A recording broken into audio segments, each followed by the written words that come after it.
Boa noite, pessoal. Estamos aí aguardando aí as pessoas chegarem para a gente começar o nosso trabalho. A live aí já começa a ser transmitida, né? Mas as pessoas começam a chegar aos poucos. Está chegando aí, Sorveteria Rigor, Jaqueline, boa noite a todos, Lúcia, Neuri Vale. Boa noite a todos aí, saudações, bom estar com vocês aqui nesse nosso bate-papo aí das segundas-feiras. Marli chegando também, Renata entrou agora. Espero que vocês estejam me ouvindo bem, que o sinal esteja bom para vocês. E a gente vai aí começando aí a nossa live de hoje, tá? Quem quiser fazer alguma colocação, alguma pergunta, vai escrevendo. E aí a Renata vai me passando aí e a gente vai compartilhando de alguma forma. Tem algumas pessoas que têm falado para eu deixar as perguntas para o final, porque às vezes atrapalha. Mas assim, pode até atrapalhar um pouco, mas eu acho que não atrapalha muito e também fica um pouco mais à vontade, fica mais um pouco informal. Então não tem problema não, eu vou respondendo. Eu estou acostumado, eu me viro bem assim, eu interrompo, daqui a pouco eu volto de novo. A gente não vai perder nada não. Então fiquem à vontade, tá? Eu acho importante que vocês participem. Às vezes trazem alguma colocação, fazem alguma pergunta de alguma coisa que eu não pensei, né? Que está escapando e que às vezes é relevante de ser falado. Então fica à vontade, tá bom? E hoje, né? Eu na chamada que eu fiz no Story, eu disse que não sabia o tema, mas eu já estava assim inclinado, né? E aí eu pensei durante o dia, fiquei com muita vontade de falar hoje sobre violência, né? A gente está aí às vésperas aí desse 7 de setembro, né? Que a gente está vendo aí que vão haver muitas manifestações populares, enfim, os ânimos meio alterados, né? Meio agressivos, e a gente fica aí na expectativa, né, de que corra tudo bem, mas sabe, né, que existem assim pessoas mais intempestivas, com comportamentos mais agressivos e que muitas vezes levam, né, a conflitos, né, de todo tipo. E é assim, a gente vê que a gente vive num mundo ainda muito primitivo, né? Porque a gente ainda para resolver nossas questões, ainda muitas vezes precisa de violência. E não só essas questões, né? Eu estou falando dessas aí porque me inspirou para estar falando hoje com vocês sobre isso, mas todos os tipos de violência, né? A violência que acontece nesse macro espaço aí, que por exemplo amanhã das manifestações populares, é um reflexo de violências menores que estão dentro de nós mesmos, que acontecem na nossa intimidade, que acontecem dentro da nossa vida mental, que acontece às vezes nós agindo contra nós mesmos ou contra as pessoas que estão à nossa volta. Então existe todo tipo de violência que é uma característica muito forte de um mundo primitivo como esse a gente vive, né? Do ponto de vista espírita, a gente sabe que é um mundo de regeneração e provas, mas é um mundo primitivo. É primitivo no sentido de ser um mundo ainda onde nós temos atitudes muito embrutecidas, muito selvagens ainda, muito características da própria animalidade, às vezes até mais selvagem do que a própria animalidade, né? Porque nós vemos muitos seres humanos fazendo coisas que, que fogem completamente do bom senso, né? Boa noite, João Felipe, seja bem-vindo.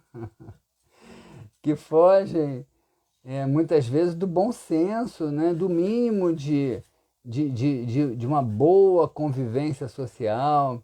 E veja, quando eu digo uma boa convivência social, vocês já têm me ouvido aí, vocês sabem que eu não acredito na passividade, eu não acredito naquele silêncio, eu não acredito nisso. Eu acho que o ser humano tem que se posicionar, tem que lutar pelos seus ideais, pelas suas ideias. Isso não é ser violento, o problema é como você luta. né? É como você se defende, é como você luta, é como você faz valer os seus direitos, como você faz valer a sua opinião. A questão não está no fato em si, mas na energia que você coloca, né? E aí eu faço uma pergunta para vocês: qual é o nível de violência que habita dentro de você? De você aí que está me ouvindo, né? Essa é uma pergunta que cada um tem que fazer para si mesmo. Boa noite, Tatiana, seja bem-vinda. Qual é o nível de violência que existe dentro de você, que habita dentro de você? Essa é uma pergunta que a gente precisa se fazer, até porque, para a gente não ser pego de surpresa, que muitas vezes a gente vai falar coisas que não gostaria de ter falado, vai ter atitudes que a gente não gostaria de ter tido, e muitos crimes são cometidos por causa disso, porque a pessoa não tem consciência de qual é o nível de violência que habita dentro dela. E aí, de repente, ela, numa situação extrema, onde ela é levado ao limite de uma resistência sua, que não são limites gerais, são limites pessoais, cada um tem os seus, né? Fala das suas próprias fragilidades. E aí você passa desse limite, você vai abrir aí a porta para colocar a sua violência para fora. Então, acho que essa é uma pergunta muito importante que a gente precisa se fazer. Qual é o nível de violência que habita dentro de mim mesmo, né? Como que eu manifesto essa violência? Qual é o nível de consciência que eu tenho? Porque quando você tem consciência de uma característica sua, fica muito mais fácil você se perceber no ato daquela vivência, fica muito mais fácil você administrar aquilo, você se conter, você direcionar a sua energia de uma maneira mais saudável. O problema é que a gente finge às vezes que não vê, a gente não se reconhece e não se conhece o suficientemente para agir, né, com mais moderação. Então, o que é violência? Vamos falar um pouquinho dessa questão da violência hoje, então, né? O que é violência? Um conceito de violência, assim, mais tradicional é todo movimento, né? Toda ação física, verbal, psicológica, toda movimentação de poder que você possa exercer contra uma pessoa que venha causar algum dano a essa pessoa, que venha cercear a liberdade dessa pessoa, que venha a ferir essa pessoa, que venha a constranger essa pessoa. Então a violência tem vários âmbitos. A violência não é só você bater, esbofetear, ou você dar um tiro em alguém, ou você ferir alguém. Existem violências sutis, não é? A ironia, por exemplo, é uma violência muito sutil. Aliás, tem uma pesquisa muito interessante feita na Universidade do Chile, uma pesquisa antiga, e que mostra que o pior resultado para a mudança de comportamento de uma pessoa é ironizá-la. Eles pesquisaram diversas atitudes, né, que as pessoas tinham em relação a uma outra pessoa para tentar mudar o comportamento daquela pessoa, e a que deu os piores resultados foi a ironia. 90 e poucos por cento o resultado foi negativo, sem nenhuma mudança proveitosa. Então, existem vários tipos de violência, violências sutis. Então, tem violências físicas, violências psicológicas, violências morais, violências sexuais, né? A violência contra a mulher, não é? Hoje a gente está vendo aí a gravidade dessa situação no mundo tão machista como esse que a gente vive. Então, muitas vezes, isso sem falar em outros tipos de violência, que eu quero até falar que existe a violência social, eu acho que a violência contra o meio ambiente é um fato também, né? A gente muitas vezes ignora a terra como um ser vivo e age contra a terra, age contra os seres vivos, criando situações de morte, criando situações de destruição, criando situações de envenenamento dessa terra. E a gente não tem uma medida muito clara do que a gente está fazendo, mas é uma forma de violência que a gente está pagando um preço altíssimo. A gente está vendo aí, né, essa questão dessa seca esse ano. Agora mesmo estava dando no jornal que até novembro a gente vai ter aí a pior seca dos últimos 90 anos aqui no Brasil. A pior seca dos últimos 90 anos. E isso aí é consequência do que a gente está fazendo, né? E essa é uma forma de violência, uma violência silenciosa, que a gente não se dá conta, a gente finge ignorar, porque não convém, não é? Porque é preferível você ter pequenos prazeres do que você fazer sacrifícios para poupar o planeta, para salvar o planeta. E aí a gente vai cometendo essas violências sem se dar conta, né? Tem até aquela música do Charles Brown, não, que fala, também morre quem atira, né? De quem é, Renata? É do Rapa, né? Também morre quem atira, né? Você mata o planeta, você vai morrer junto com o planeta. Aliás, essa é uma consequência muito direta de todo ato de violência. Porque quando você faz um ato de violência, em qualquer nível que você esteja atuando, e de qualquer forma que você esteja atuando, você está criando uma ação que vai potencializar uma reação igual e contrária. Então você hoje pode estar numa situação de vantagem que faz com que você consiga se prevalecer, se fazer prevalecer através de um ato de violência, mas amanhã essa situação vai ser revertida e a violência que você causou ao outro vai estimular no outro uma resposta do mesmo nível que você fez a ele, que você impôs a ele. Então é isso aí, quem também morre quem atira, com certeza, né? E aí eu fico perguntando, é esse mundo que a gente quer viver? Será que é isso que a gente ainda quer viver, gente? Eu acho que já tem muita gente cansada desse nível de vida, né? Dessa vida com tanta violência ao nosso redor. Só que ainda tem gente que está tão primitiva ainda que acha que isso é natural, né?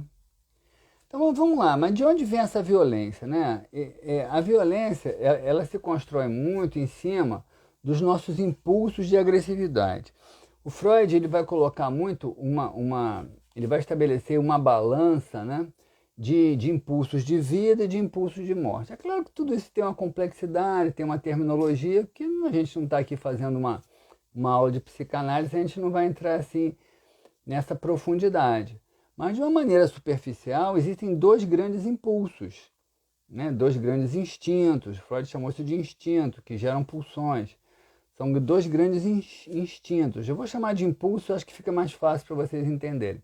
Que é o impulso de vida e é o impulso de morte. Esses dois impulsos, eles regem a vida planetária, a nossa vida, e regem a vida cósmica também. Porque o impulso de morte é o impulso de agressividade, é o impulso de destruição. Vejam, né? Existe uma lei da física, que é a lei da entropia, que estabelece que tudo, né, no universo tende ao caos. Tudo tende ao caos, tudo tende à desagregação. Isso é a lei da entropia. Então, os físicos vêm e se perguntam assim, puxa, mas se essa lei é uma realidade, se tudo tende ao caos, se tudo tende à desagregação, como é que a gente existe? Como é que a vida se organizou de formas tão complexas? Como é que os átomos que tenderiam à expansão e à dissociação, eles se aglutinam, eles se atraem e formam estruturas altamente complexas, como toda essa estrutura do nosso universo, os planetas, as estrelas e todas as expressões de vida que existem nos planetas e em especial aqui na Terra, né?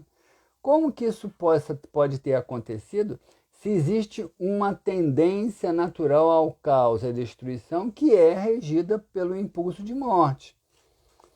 E a resposta é muito simples, é porque existe um outro impulso, que é o impulso de vida, que é a força aglutinadora da vida, que é a força aglutinadora mesmo, acho que a palavra exata é essa, é a força que aglutina, que é a força de atração.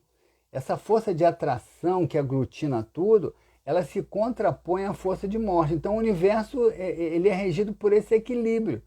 Apesar de tudo tender à destruição, existe uma força que mantém essa aglutinação. Se a gente for olhar do ponto de vista religioso, essa força é Deus, é o divino. Quando eu falo Deus, eu não falo um ser vivo, tá? Eu falo de um ponto de vista quântico, de um campo de energia que mantém essa agregação, né? Esse campo de energia a gente pode chamar de amor, Pode. No meu livro Psicanálise da Alma, eu vou até defender essas ideias, né? Que o impulso de vida é a própria energia do amor, que é uma energia de atração, que é uma energia de aglutinação. Então, quando o amor rege os comportamentos, as relações, você se vê atraído. Esse amor ele se apresenta em vários níveis, desde os níveis mais primitivos, mais materiais, aos níveis mais sutis.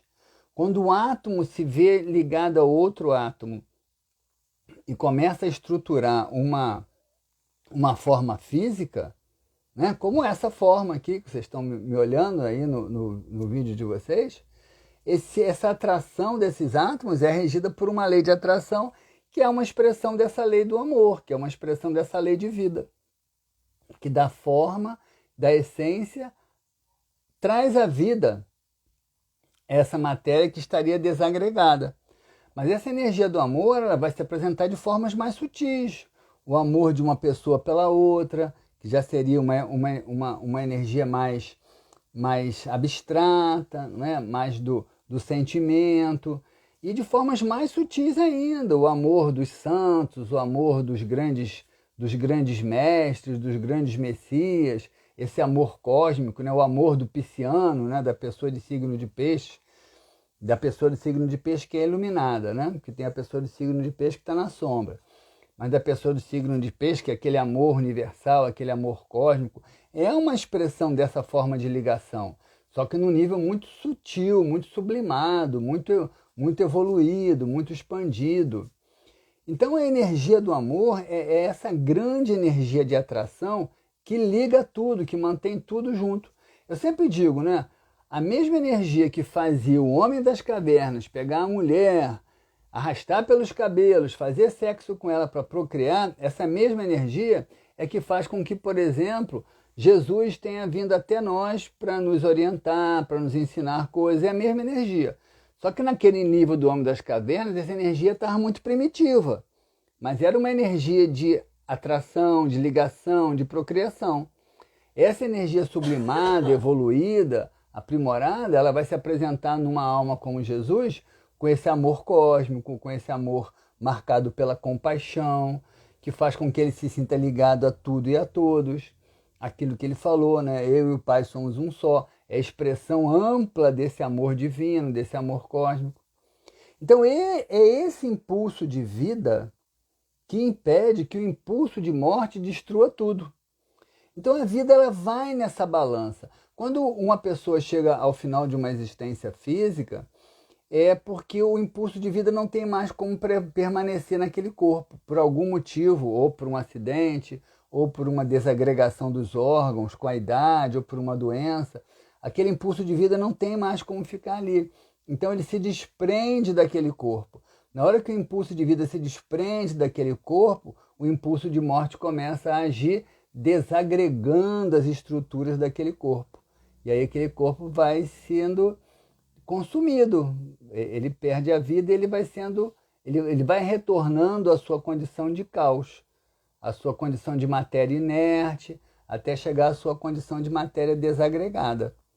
Então a gente vive nessa balança, né? Agora, eu acredito, eu sei que essas coisas são um pouco complexas, mas vamos lá, vamos complicar de vez. Eu acredito que essa balança ela é um nível transitório da nossa evolução, tá? Eu acredito que na medida que a gente avance cada vez mais para níveis cada vez mais sublimados, como dos grandes mestres, como um Saint-Germain, como Jesus, como Gandhi, como Francisco de Assis, como Yogananda, quando nós chegarmos nesse nível, a prevalência do impulso de vida vai ser tão dominante que aí eu acho que nesse momento, eu acho, tá? É uma concepção teórica, o impulso de morte não tem mais espaço. Aí vai ser só vida, só plenitude, só ligação total com o cosmos, né? Seria essa religação com o divino, com o poder criador da vida. Mas enquanto a gente está nessa dimensão aqui, ainda meio primitivo, com os nossos instintos muito primitivos, a gente transita. Então vejam bem, por que eu expliquei tudo isso? Para mostrar para vocês que o impulso de morte ele é desagregador, O impulso de vida, ele é agregador, é ele que sustenta a vida, ele que nos estimula e nos impulsiona para a nossa meta maior, que é a expansão da consciência, que são os estados profundos de plenitude, que vão ser alcançados pela nossa evolução espiritual. Então, todo ato de violência, que por ser um ato de violência, ele é regido pelo esse impulso de agressividade, pelo esse impulso de morte, é um ato desagregador, que destrói a vida. Então não tem possibilidade, gente. Vejam bem, isso é ciência. Esses são fatos científicos. Não tem possibilidade de se chegar a lugar nenhum saudável através da violência. Não existe. Porque a violência, ela é alimentada por um impulso de morte, por um impulso de agressividade que é desagregador, que leva ao estado de caos. Então, toda ação tomada pela violência, ela, qualquer que seja o resultado, mesmo que haja uma vitória de algum lado nessa ato de violência, essa vitória é totalmente temporária, porque aquilo que é conquistado pela violência, também morre quem atira, aquilo que é conquistado pela violência vai ser perdido pela violência, porque aqueles que foram violentados vão se sentir no direito de organizar e de reorganizar a sua própria violência para confrontar com aqueles que foram violentos com eles. Isso não tem fim. Aliás, tem fim, né? Mas o fim é muito sofrido. É muito sofrido. Então, eu quero que vocês percebam isso para que a gente pense, né? Eu comecei falando aí dos movimentos de amanhã, mas isso aí é para nós, tá bom? Até porque eu vou colocar uma coisa para vocês agora que é muito importante. Eu tenho uma palestra, né? Que eu falo, né? Sobre isso, né? A gente tem que tomar muito cuidado, porque a gente às vezes condena uma pessoa que puxou o gatilho e deu um tiro em alguém, né? Deu um tiro no assalto, deu um tiro no assassinato, enfim. Tudo bem que eu sei que tem gente que está muito perdida e que realmente faz atos muito delinquentes. Mas eu acredito também que tem muita gente que se desencaminhou por força das circunstâncias e um dia se vê lá com a arma na mão. E muitas vezes aquele gatilho é puxado pelos nossos atos de violência. Por quê? Porque quando você fala de violência, essa violência pode ser a violência da palavra, né? Da palavra que ofende, da palavra que humilha, da palavra que calunia, né? A mentira é uma grande forma de violência. A violência pode ser através da ação, né? De uma agressão física, de uma coerção através do poder, é uma forma de violência. Mas existe uma violência que é mental, que é aquela que você pode até controlar, mas na medida em que você alimenta aquele pensamento dentro de você, de raiva, de ódio, de violência, a nossa mente ela é uma grande usina de energia. Então, quando você fica alimentando aquele pensamento dentro da sua mente, você está espargindo aquela energia, né? Basta ver aí um eletrocefalograma. O que o eletrocefalograma faz? Ele mede as ondas eletromagnéticas que são expandidas do seu cérebro. Só que essas ondas eletromagnéticas, o eletrocefalograma, eu salvo aí melhores informações, ele não tem essa sensibilidade para medir isso. Ele não mede a carga emocional que essas correntes eletromagnéticas são impregnadas, mas elas são. Então essas correntes tanto podem ser impregnadas de energias amorosas, de energias contemplativas, de energias de compaixão, quanto elas podem ser impregnadas de energia de violência. Então, se você está vibrando num nível de violência interior, mesmo que muitas vezes contida, você está contaminando a psicosfera do planeta com energias violentas. O que é a psicosfera do planeta? A gente tem, o que é a atmosfera? A atmosfera é a quantidade de ar, né, que fica ao redor do planeta e que se mantém aqui por conta da força gravitacional. Então, por que o ar não se expande e vai embora pelo universo afora? Porque o ar é matéria e essa matéria fica sujeita à força gravitacional e fica agarrada ao redor do planeta, né? Os nossos pensamentos, as nossas energias mentais também são matéria, uma matéria em forma de energia, né? Não é uma matéria condensada, é uma matéria sutil, mas é uma matéria que também está sujeita à ação gravitacional. Então, quanto mais essa energia mental ela é marcada por pensamentos primitivos, por pensamentos densos, mais pesada ela é. Então, toda essa energia de violência que a gente emite mentalmente, mesmo que sem nenhuma atitude, mesmo que sem nenhuma palavra, essa energia ela é expandida e forma aquilo que a gente chama da psicosfera do planeta, que seria a atmosfera dos nossos pensamentos. Da mesma forma que a gente respira com os nossos pulmões a atmosfera do planeta, que é o ar do planeta, a gente também respira e absorve com a nossa mente as energias da psicosfera do planeta, na mesma sintonia de vibração. Então, se você vibra numa sintonia de violência, se você está numa sintonia de violência, você absorve energias de violência. Se você vibra numa energia de compaixão, de amor, você absorve as energias de amor.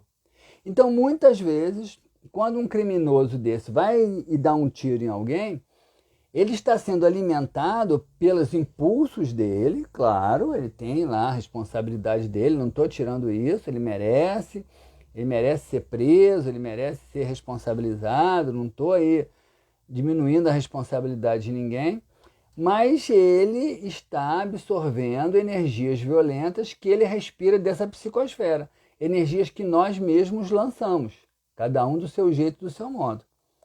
Então eu sempre pergunto, quantos dedos puxaram aquele gatilho? Eu não sei. Podem ser muitos dedos. Tantos dedos quanto as pessoas continuam pensando de forma violenta. Continuam acreditando que é através da violência que a gente vai resolver as nossas desavenças, os nossos conflitos, as nossas diferenças, que são inúmeras, com certeza. O ser humano ele tem uma subjetividade que faz com que eles sejam enormes. E veja qual é o nível que a gente está acontecendo. Eu estava vendo uma estatística, eu nem sei se o Álvaro está aí, mas o Álvaro esteve aqui em casa esse fim de semana, até eu dei uma estatística errada para ele. Eu falei que 330 mil jovens, mais de 330 mil jovens morrem assassinados por ano no Brasil. Mas depois eu fui ver, eu botei um zero a mais. Eu tinha visto a informação errada, não são 330 mil não. São mais ou menos 33 mil jovens, em torno disso, morrem, jovens, estou falando só de jovens, tá? Morrem assassinados no Brasil.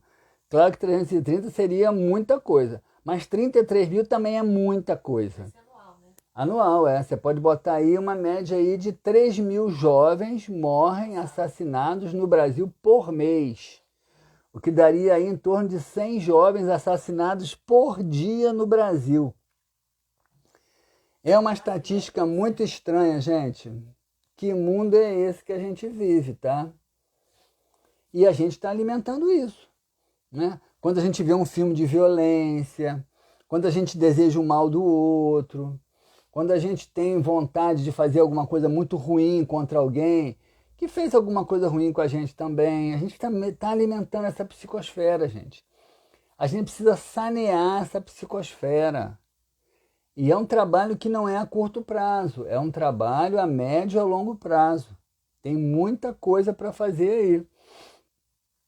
Eu tenho ouvido muito falar da questão da transformação planetária. Eu já me iludi achando que isso seria rápido, né? Mas não vai ser rápido, não. Tem muito trabalho a ser feito. A gente vive no mundo hoje, as pessoas que estão numa condição um pouco melhor, elas, assim, se sentem muito ameaçadas pela falta de segurança, né? Mas eu pergunto a vocês, que mundo estranho é esse, gente, que precisa de tanta segurança? Por que a gente precisa de tanta polícia? Tudo bem que o nível de policiamento seria necessário porque é normal que existem pessoas perturbadas, pessoas inadequadas socialmente, né? Que precisam ser contidas, claro. Mas por que a gente precisa de tanta polícia, gente? Por que a polícia que a gente tem não dá conta do que tem que fazer? É porque tem muita coisa errada, gente. a injustiça social, e essa é uma outra forma de violência, né, que é a injustiça social, é muito grande. Eu não estou aqui para defender bandido, não estou aqui para defender quem rouba, até porque é muito difícil separar quem faz isso, porque realmente tem uma índole ruim de quem está dentro do contexto. Quem é espírita aí que está me ouvindo, eu sei que tem muita gente que é espírita, que me escuta, vai lembrar que Kardec vai dizer lá que muitos daqueles que são tidos como delinquentes, eles são muito mais na casca do que na essência. Porque quando você nasce num ambiente adverso, a chance de você ser absorvido por aquele ambiente é muito grande. Aí você diz, mas tem fulano que escapou, que conseguiu ser diferente. Tem, mas quantos são? São exceções, gente. São exceções.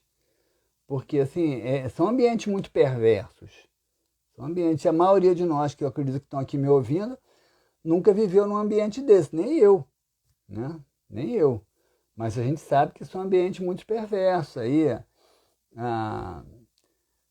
o cinema brasileiro mostra aí essa realidade em muitos filmes aí que a gente pode assistir, que vale a pena assistir. São filmes pesados, né? Com certeza. Tropa de Elite, né? E tem outros também. Tem um agora que não estou me lembrando do nome. Tem um muito trash. Trash. Mas aí não é brasileiro. É brasileiro. É brasileiro. Trash é brasileiro.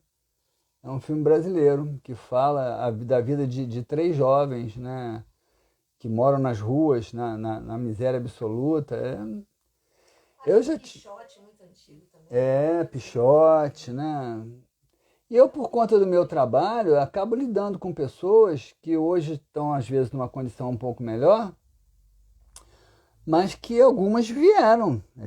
Acontece, né? De eu ter aí relatos de pessoas que vieram de ambientes mais, vamos dizer, difíceis, né? De maior dificuldade de vida, né? De mais miséria, de mais pobreza. E aí, às vezes, não é só a miséria física, não é só a miséria financeira, né? Às vezes é uma miséria meio moral, uma miséria social mesmo, né? E aí a gente escuta, né? Como é que é a realidade da vida dessas pessoas? É muito difícil. Então, assim, uma pessoa que conhece essas histórias, como eu, por exemplo, conheço, e que tem uma perspectiva espiritualista como eu tenho, jamais poderia ser juiz. Não poderia ser juiz nunca. Porque eu ia começar a pensar, né? Por que essa pessoa chegou nessa situação? E aí você vai ver, tem um monte de história, tá? E eu não estou aqui advogando em favor de bandido, não é isso, mas que a situação é muito mais complexa do que a gente imagina, Então, essa violência social toda que a gente vive hoje no Brasil, no mundo, mas vamos falar no Brasil em especial, que no Brasil é grave, no Brasil é muito grave, né? Ela causa esse nível de reação e a gente precisa de tanta repressão. E o pior é que tem uma parcela da população que continua acreditando que a gente vai resolver isso pela repressão. É claro que a repressão é necessária, pelo menos nesse momento imediato, para que haja um certo equilíbrio. Mas a gente não vai resolver isso pela repressão. E a prova disso está aí, nas décadas que a gente tem tentado reprimir, e só piora. Só piora. Eu quero que alguém me diga aí, nos últimos anos, quando que esse nível de violência melhorou. Porque isso só vai mudar quando a gente tiver condições sociais melhores para que as pessoas possam realmente ser inseridas socialmente, terem dignidade de vida, e aí sim, ainda vão ter alguns delinquentes que merecem ser reprimidos, merecem ser punidos, merecem ser contidos, com certeza. Mas são formas de violência que estão aí ao nosso redor. E às vezes a gente é muito superficial na avaliação disso. Às vezes a gente é muito superficial no julgamento disso e a gente emite pareceres inadequados, equivocados. A gente assume posturas distorcidas, equivocadas. E muitas vezes a gente é tão violento quanto aqueles que a gente acusa, de uma outra forma. Às vezes de uma forma mais sutil, às vezes de uma forma que é socialmente escondida.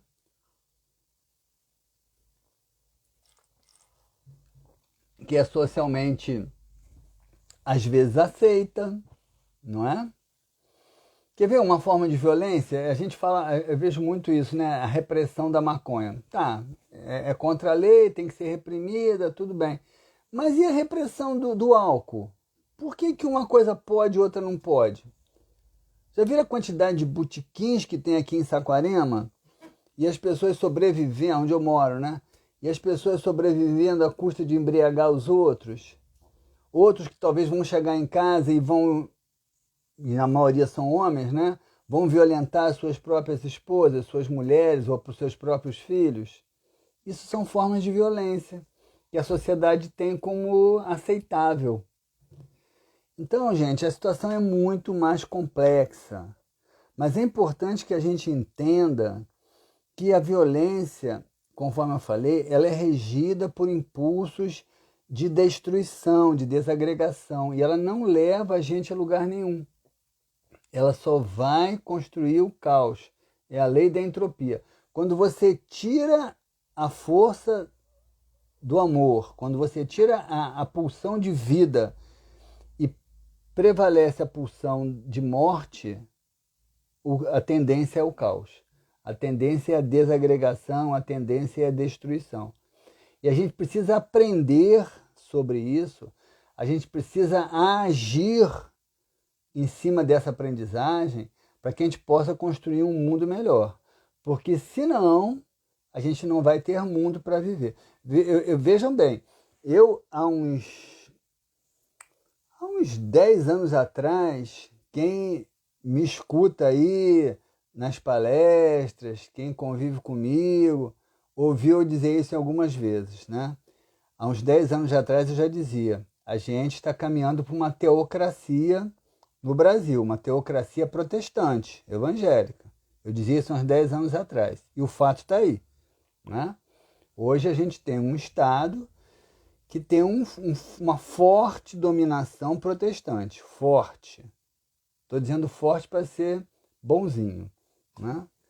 Mas tem uma forte proteção. E eu disse isso há 10 anos atrás, porque eu estava vendo isso acontecer. Na Europa está acontecendo uma coisa parecida, tá? A gente tem aí uma forte tendência a um domínio do Islã na Europa. Na França, hoje, tem mais islamitas do que franceses na França, né? Não sei aonde isso vai dar. Não sei aonde essa teocracia protestante vai dar no Brasil, porque de alguma forma, muitos deles, não as pessoas que vão na igreja com a maior boa vontade para se comunicar com o pastor, para se conectarem com o divino, essas pessoas não são um problema. O problema são as lideranças fundamentalistas, que veem na religião uma busca de poder, uma busca de dominação, muitas vezes com objetivos de vantagens pessoais, né? Então eu dizia isso há 10 anos atrás, isso está acontecendo aqui. E eu vou dizer uma coisa para vocês agora, e que eu já venho dizendo também há muito tempo, né? A gente pode destruir o planeta, não só na questão do meio ambiente, não estou nem falando na questão do meio ambiente, mas por conta de uma implosão social. Se a gente continuar acreditando que é possível manter o nível de injustiça social nesse planeta contida pela repressão, a gente vai perder. É só uma questão de tempo, né? O instinto de sobrevivência dos famintos vai sobrepujar qualquer tipo de repressão. Aliás, isso já acontece. Isso já acontece. Um jovenzinho lá da comunidade que sai dando tiro na polícia, ele não tem medo de levar o tiro dele. Ele não tem medo de morrer, ele não tem mais nada para perder. A vida para ele já está meio perdida, né? A Abraham Maslow, né, o eminente psicólogo americano, ele vai formar aquela chamada pirâmide, que é da hierarquia das necessidades. Então ele vai colocar lá na base da pirâmide as necessidades básicas de sobrevivência, que são alimentação, moradia, depois as necessidades básicas, que agora eu não me lembro exatamente, mas acho que são de educação, de proteção. E aí depois, nos andares mais elevados, são outras necessidades, que é a questão do amor, do afeto, de inserção social. A maioria dessas pessoas, gente, elas não têm a base da pirâmide satisfeita. Elas não têm suas necessidades básicas de sobrevivência, elas não têm uma dignidade de sobrevivência suficientemente atendida. Então, quando o ser humano está vendo a morte de perto, ele não tem medo de morrer. E não tem repressão que dê conta disso. Então, se nós continuarmos nesse formato que a gente tem hoje aí, nós estamos caminhando para uma implosão social. É a tal lei da entropia. Se nós não acolhermos as pessoas para que elas tenham um espaço digno na sociedade, que seria a força da vida, o que vai prevalecer é a força de morte. E aí a lei da entropia vai se cumprir, que é aquilo que não é sustentado pela energia da vida, vai tender ao caos, vai tender à desagregação. Então, pensem no que eu estou falando, analisem isso, porque eu acho que tem uma lógica muito grande, né? Tem um fundamento muito grande. Eu acho que isso pode, se não for revertido, isso pode realmente nos levar aí a uma situação muito complexa. E me assusta, né, ver que hoje a gente vê movimentos aí acontecendo agora, nesse momento, que acreditam que a gente vai poder resolver os problemas do Brasil à custa de violência. E não vai. Isso é uma infantilidade, gente. Isso é uma infantilidade. Isso é falta de estudo, é falta de leitura, é falta de reflexão, é falta de meditação, é falta de conhecimento histórico, né? Porque a história se repete, é falta de sabedoria, né? Então, se a gente continuar acreditando na violência como forma de resolver os nossos problemas, nós vamos ser vítimas dessa própria violência. Tá bom? Hoje vocês falaram um pouco, né? Eu engatilhei aqui, hein? Ninguém falou nada, né? Ou vocês gostaram muito ou vocês não gostaram nada. Mas eu engatilhei aqui e fui embora. Eu sei que é um assunto complexo, né? Mas aquilo que eu falei, eu acho que é um assunto que merece ser vivido, que merece ser pensado, que merece ser falado, porque ele diz respeito à nossa própria sobrevivência. E como a gente está aí às vésperas, né, de movimentos aí que podem gerar alguma forma de violência, eu achei interessante a gente estar pensando sobre isso, estar compartilhando sobre isso. Tá bom, gente? Acho que a gente pode encerrar por aí, né? Se alguém tiver alguma coisa ainda para falar ou para escrever aí, hoje foi seu dia de falar, Jaqueline está falando. Eu sou prolixo para falar mesmo, tá? Enfim, mas espero ter contribuído, espero ter instigado vocês aí a pensarem um pouco mais sobre o assunto, tá bom? E aí, semana que vem, segunda-feira, 21 horas, a gente se vê aí de novo com algum assunto novo aí pra gente debater, pra gente trocar e a gente crescer juntos aí, porque essa é a nossa intenção, tá? Preocupante sim, Jaqueline, mas vamos embora, vamos ter otimismo, vamos ter fé e vamos agir para mudar o que pode ser mudado, tá bom? Um abraço a todos, saudações, uma boa semana para vocês.